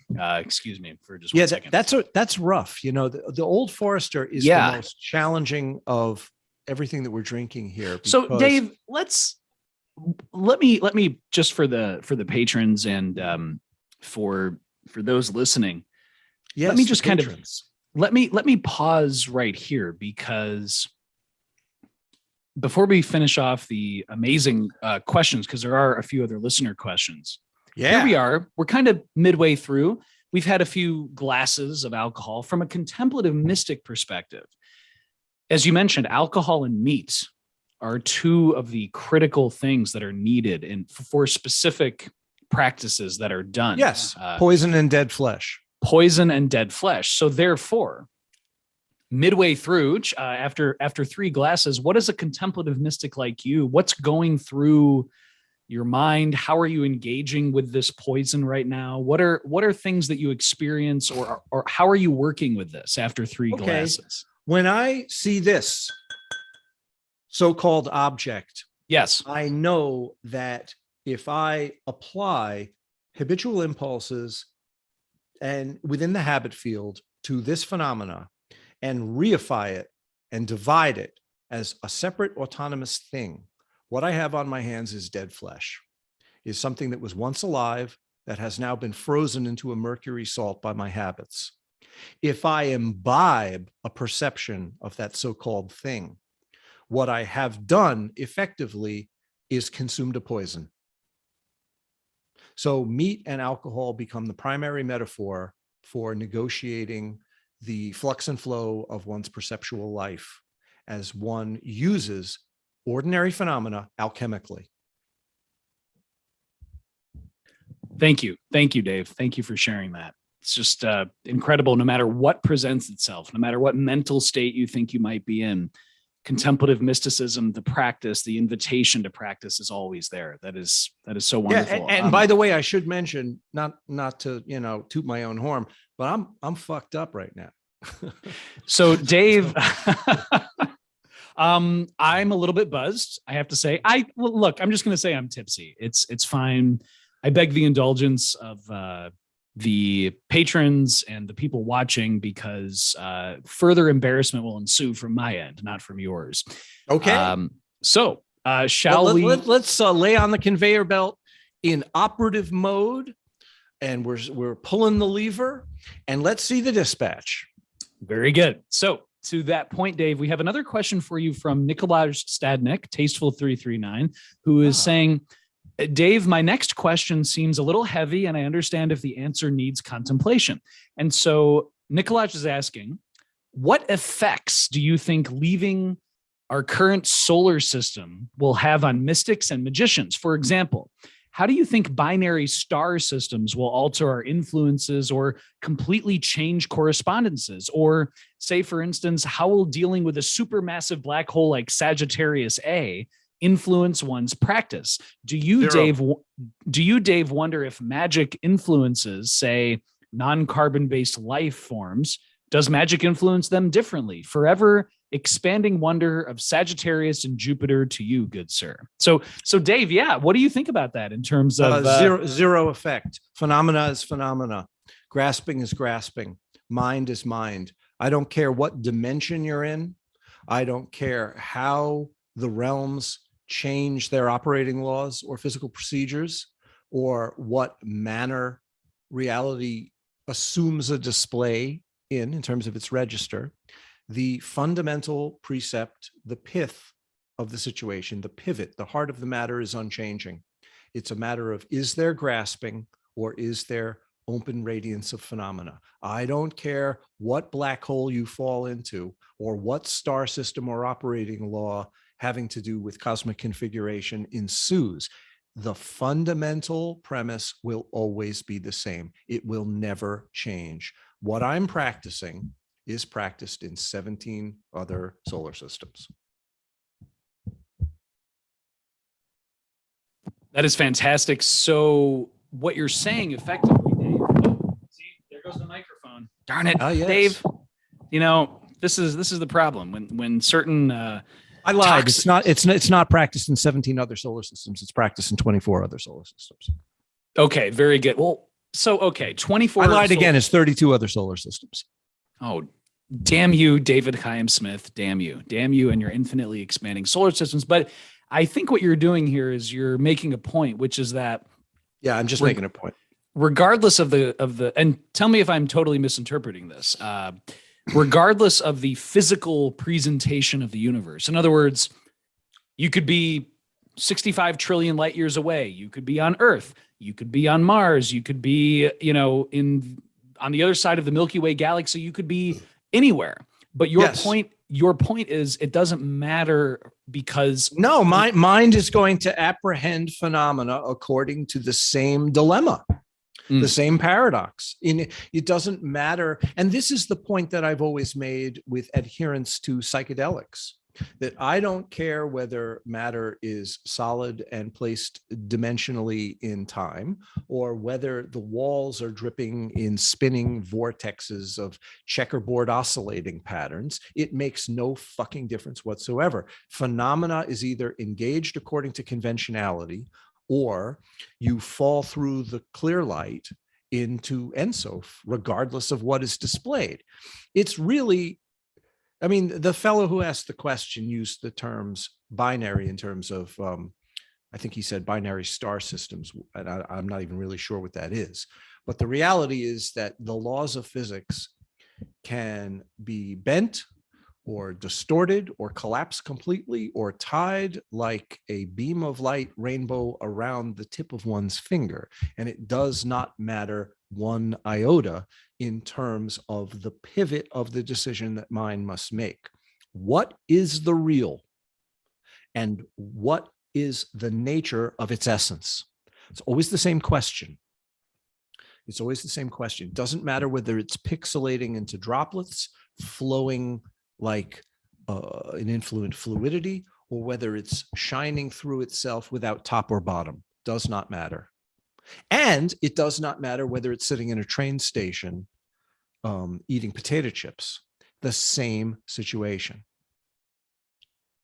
And that is incredibly rejuvenating to think about, because it is that radical contemplative mysticism that you in your practice, you are always urging people to consider. This is throughout all of your works about what is the fundamental nature of reality, what is always already the case, regardless of mental state, regardless of location in space-time in a specific vortex somewhere.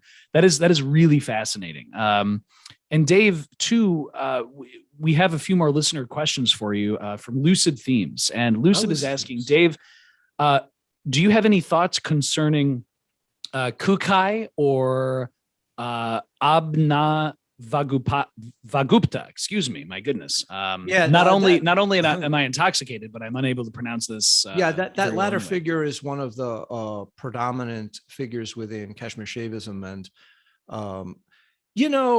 I don't, because I'm not a scholar. I'm a backwoods rusticant. I don't really have opinions on all manner of complexities. I'm a simple dude. I'm a poop butt that fell out of the continuum. I'm just sitting here in my room doing my work. I don't have these lofty conceptions that one can compare and contrast in the halls of academe. Were there subtle notes there of being a 1950s beatnik, Jack Yes. Kerouac, The Road? Great. Excellent. Thank you. I just wanted to check on that. I'm mixing it up over here. That is good. That is good. Well, Lucid has another question for you, which is Dave. Good. Yes, sir. Go ahead. No. I'm saying good in terms of more lucid questions from Lucid Themes. I like that. Themes. That is true. So Lucid is asking, what are your, Dave, explicit thoughts on devotion or bhakti in terms of religious fundamentalism of any religion? Okay, I'm not an adherent of any exoteric religious system. I don't practice Judaism. I don't practice Christianity. I don't practice Islam. I don't practice Buddhism. I don't practice any exoteric symbol system. So in terms of fundamentalism, I have no opinion. It's not my concern.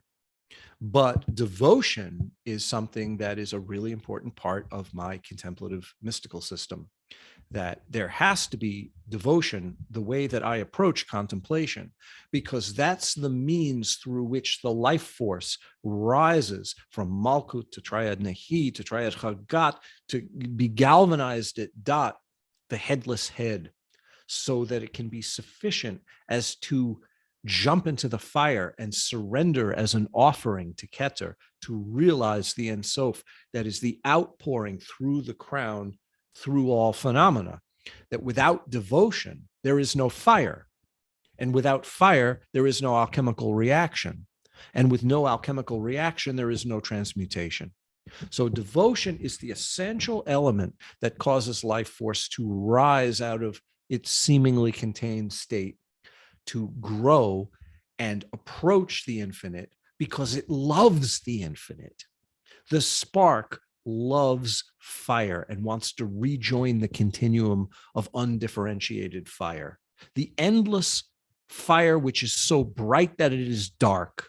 Each individual flame is in love with its mother, you could say, right? And to be reborn involves falling back into the womb from which you arose. And the rising of the flame through devotion, simple love, loving the infinite, is the only prescription for a disease which is literally killing us.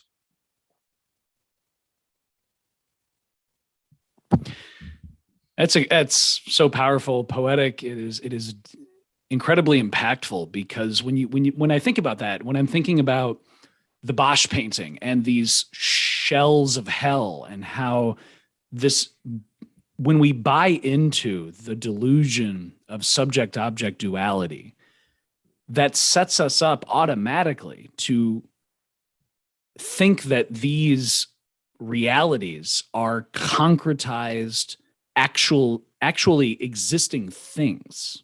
And I think that begs the question, Dave. So someone might ask, well, wait a second. So Dave is saying, okay, contemplative mysticism, non-emanationism, embracing the beloved in all things, realizing what is always already the case. So someone might say, well, hold on. Does Dave believe that an electron or an atom or a proton or a neutron, physical realities like the burning of the sun or the Milky Way galaxy, do these things have objective existence in reality from a contemplative mystic perspective? No, they don't. I don't believe that there is an objective reality of any standard, nor do I believe that it is merely a subjective process. All phenomena share the same open, pure potentiality, the open fullness of the ground. So to say that there is an objective reality that we are born into, that we are subsets of, reifies the continuum of phenomena. By definition, that's what it is. To say that it's objectively real as a true objectivity would reify it. But the same is true with our subjectivity, right? That to say that it's all a projection of the mind reifies the mind that has the subjective experiences. So you can't reify the object or object realm into an objectivity. You can't reify the subject into a subjectivity or mental projection, say it's all a dream in the mind, because then you'd be reifying the mind. The two, the subject and the object, are equal byproducts of an open fullness whose expressiveness is always remaining open, but yet enters into infinite variation as part of its play. And either you hold that view or you fall from that view into reifying something, whether it be the subject, whether it be the object, or whether it be a theistic first cause. To fall from that view of total openness means you're going to reify something. And my view is just the complete rejection of reification as a means to truth. Well, Dave, given all of that, we actually have one more listener question, believe it or not. Another listener question. This is the last one, but before we get there, I guess I should say, I mean, we've had Knob Creek Rye. I'm still working through the Old Forester. I'm completely buzzed right now. Okay, let me see how much of the Knob Creek Rye you've consumed. You don't want to see that. Oh, well, hold on. So I've been using the same glass. So if you look at this here, right? Okay, let's make them all gone. One shot. Come on. Oh, what? Are you serious? All gone. Oh my God. Okay. All right. 1, L'chaim. 2, 3. L'chaim. Oh. Okay. This might be the last episode that I ever do. Yes. Wow. Because we'll have to be rushed to the emergency room, and of course we won't make it. Dave, l'chaim, good sir. L'chaim. Thank you very much. Yes. I was about to say my Hebrew is horrible. My pronunciation of Hebrew. Now Arabic, because that's what I studied. You know there's no such thing as correct Hebrew. Okay. So let's just, because you and I are both, we just had one of our final shots here, and because we're both buzzed, let's kind of divert just for a moment into that, because yes, can you explain to me? So here, let me just set this up. So my Hebrew, absolutely horrible. Arabic, absolutely. I would feel I am very confident in Arabic. I know that Aramaic and Hebrew and Arabic all follow the triliteral root system. Yeah, the Semitic pronunciation languages.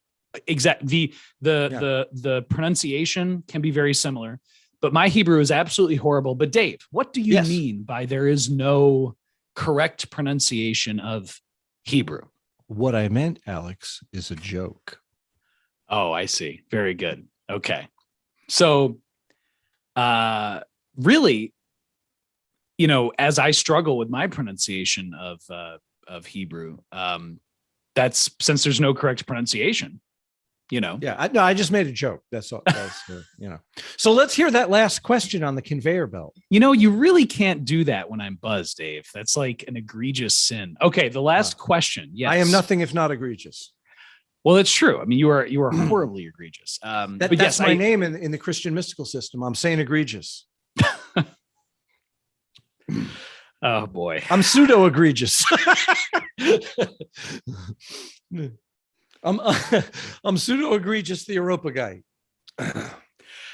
Okay, we are going to finish this. By the way, my thought is we're going to get through the questions. We'll do a wrap up, and that'll be it. This is assuming I can get through this. But yes, we have a final question for you from Lucid Themes, who is asking, Dave, do you have an opinion on what Ben Acher saw when he went insane? Acher. Yeah. These are the mystics that went up into the Pardus, meaning the grand mystical ascent, and either pierced or permeated the divine curtain. In other words, had tastes of the non-dual, tastes of the sublime that challenge the processing system of perception. And the thing about this metaphor, this story from the Talmud, is that they're trying to say that when you have these challenges to your perceptual processing system of reality, there are certain unwanted outcomes that could be the result. And one of them was insanity. Because if you disrupt the processing system to the point that you can no longer use it because it shatters, because there's only so much that a human being can withstand, what are you left with? Would that mean that you're necessarily going to immerse wholesale into the divine? No, you might be stuck somewhere, unable to do that because you're broken at this point. So I forget how the metaphor works because it's been a long time since I looked at that story, but I'll just address the idea of the disasters of mysticism in a general sense, that it's possible to go just far enough that you disrupt your processing system and enter into uncharted territories that relate to mystical growth, but you don't necessarily have the tools or the wherewithal to negotiate that territory. And you end up stuck along the wayside somewhere. And that is something that happens generally when you don't have a teacher or a lineage to provide you what you need at these stoppage points. If you're in it, you're alone. You face these dangers. But then again, that would be pretty rare because that would assume that you'd had the wherewithal to get to those places, which requires a tremendous amount of work. So if you worked that far, if you did that amount of practice, you would be so rare, you would be in such of a minority that to say that you would get trapped somewhere is very rare that someone would go that far under any condition. But most people who go that far generally have some sort of support, or should have the good sense to have support to get to those places. Now, what happens in a lineage is very often there are safeguards against these things. And the Talmud is just essentially giving you a warning. There's a cautionary tale in the Talmud. Don't let this happen to you type of thing. But there's also a phenomena of people who've gone all the way into the apophatic bath of total immersion into the divine, lost themselves there, and have come back without the functional mechanisms in the psyche to regain a conversation with the human realm. And these figures are called musts. And this is mostly from the Sufi tradition. Right? In other words, you have such a degree of divine intoxication that it utterly overpowers everything, and you don't regain the tools that you once had to negotiate other people, three-dimensional matter sometimes. In other words, you're wiped clean and you come back as an intoxicant, as a divine drunkard, to wander around babbling to yourself, and you're taken as an insane person. And I believe the name of one figure that I could think of who I love very much, I've seen photographs of him, is Tajuddin Baba. He's a Sufi mystic who was, I think you could call him a must. What are some others? Let me think of famous ones. I mean, there's a certain region of northern Iran into the area of Azerbaijan and up into Pakistan, where this phenomena, like there seems to be a lot of musts in this area for some reason. It's probably the prevalence of the way that Sufi practice is done. It just produces this. And it's just endlessly fascinating because there's very little documentation of these figures. There was a great teacher in the late 20th century, who I'm sure you've heard of, by the name of Meir Baba. And one thing that Meir Baba tried to do, and I believe this is true, don't quote me on it because I'm operating on hearsay, but I think he tried to set up some kind of organization to find these musts and help them so that they don't, wander out into traffic and get hit by a car, or, so they're fed and clothed and whatnot. I forget, there's one story of one must that they found on a street. I don't even know if this is true or not, but I heard the story. And they gave him a cup of coffee, thinking he was cold, or a cup of tea, because of the region, it wouldn't be coffee. And he poured the hot tea over his head. He's like, drink? Yeah, sure, whatever. Boom. So, these people would be perceived as psychotics conventionally. And there would be nothing about their behavior or their capacity for perception and communication that would tell anybody that they were anything other than psychotics. However, for those who have eyes to see, they're divinely intoxicated. They're not psychotic at all. They're actually in profound Gnostic intoxication. And they ain't leaving. The door is shut behind them. So that's an interesting thing that somewhat relates. Well, Dave, thank you so much for that. As we just kind of wrap up here, do you want to have one more toast? Should we pour one more? Yes, I do. I have a little bit more of my Old Forester 1920 that I can toast with. Okay, well, I have the Knob Creek. I think I'm just going to pour that. Yeah, I think that you owe it to Knob Creek to elucidate your toast through the honorific of its presence. Let me cheers you here. Okay, here's what I'm going to do. I'm going to pour a little Knob Creek, because the Old Forester, yes, before the afternoon, that's rough, man. A little bit. Yes, absolutely. Yeah. So why don't we do that, where I will raise a glass to you, sir? Oh, yes. Yes. Here we are. A cheers to you, David Chaim Smith, and to all the patrons who have been listening, and for the fantastic questions for you. Cheers. Cheers to you. Clink. Cheers to the dancing ratification. Yes. Cheers. Clink. Don't you love that?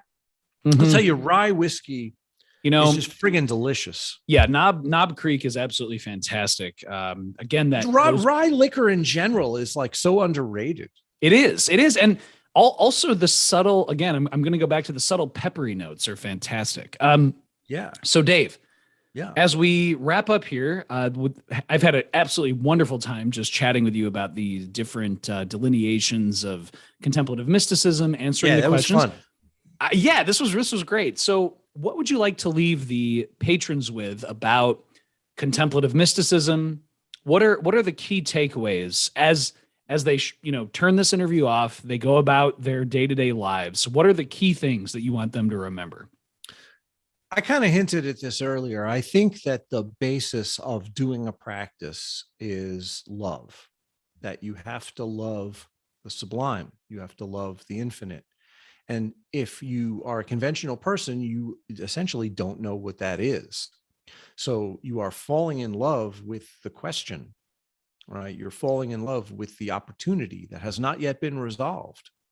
And what happens is that certain individuals who are kind of wired for this from birth, that never really fit in to normal modes of society or normal ways of thinking, that we're just seeking ways to find something that was undiscovered, right? When you find a path that heads in the type of direction that I'm describing, and it really takes, you shouldn't make any bones about it. That's like falling in love. And the luminosity and the brilliance and the dark brilliance, meaning the brilliance that is unknown, that is ungraspable, that is so clear that it's dark and bright at the same time, right? Falling into that. And the word falling is really important, like falling in love. You are literally falling through the light of consciousness as it apprehends phenomena. That is love.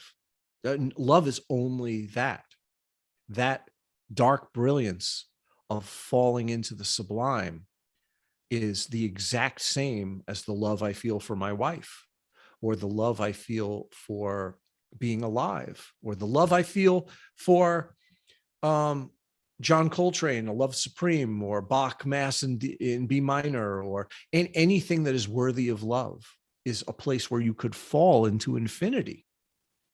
Right? If it's worthy of love, that means that you could fall forever through this opportunity. And there is no end. There is no sof, end. There is no end. It is literally a doorway to Ein Sof. And if the whole of life could be like that, if every facet of appearance and phenomena would be an open door to the infinite, and you could love that, then devotion could rise spontaneously with the assertion of your existence, and you could fall willingly as a sacrifice into that undifferentiated fire and be consumed. They say that no man can see the face of God and live. Well, if I could only fall into that fire that would consume me, then kill me, right? And to die that way means that nothing passes, because nothing was essentially born in the first place. And if you understand that, then you're doing a swan dive off the high board. You're literally just fine with the arrangement. And this is, of course, the nature of Gnostic intoxication, is to willingly participate in the demise of the conventionality that orients you as an identity in an identifiable world. To happily throw that into the fire and have it be consumed is the essence of that which is good, and also the essence of that which is insane by conventional standards. Well, David Chaim Smith, author, contemplative mystic, esoteric cartographer, connoisseur of rye and specific distilled spirits. David Chaim Smith, truly, and I certainly appreciate your time, and I'm sure that the listeners do too. Thank you. I hope this recorded. Oh, did I hit record? I don't even remember. After I touched the alcohol, I'm not sure. Oh, we did record. Okay, that's good. That's like it would my be a number shame one if we fear. did all that and it didn't even record. True. So, L'chaim to David Chaim Smith. Thank you so much for taking the time, sir. Appreciate it. Right, Cheers. because Chaim is L'chaim. Chaim is in the name of the toast. Yes, exactly. Arabic L'chaim. Exactly. Cheers to you, sir. Thank you, Mr. Alex. All right.